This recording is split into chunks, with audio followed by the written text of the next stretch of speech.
மாதவிடாய் காலத்தில் உறவு கொள்வதால் கடுமையான விளைவுகள் தோன்ற இடமுண்டு. மாதவிலக்கின் பொழுது பெண்களுடைய பிறவி உறுப்பில் குருதி கட்டிக்கொள்கின்றது. குறிப்பாக கர்ப்ப அறையில் இரத்தம் கொட்டும் நிலை கடுமையாக இருக்கின்றது. பாலுறவுக்கு பிறகு இன்னும் கடுமையாகி தொல்லைகள் அதிகமாக வாய்ப்புண்டு. இருபாலாரின் பிறவி உறுப்புகளிலும் சிறுநீர் குழாயிலும் அழற்சி மற்றும் வீக்கம் ஏற்பட்டு விடுகிறது.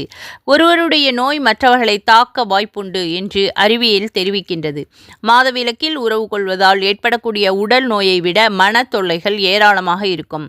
இந்த நேரத்தில் கணவன் மனைவி கூடுவதை மனம் வெறுக்கின்றது. பெண் சடைவின் உச்சிக்கே சென்று விடுகின்றாள்.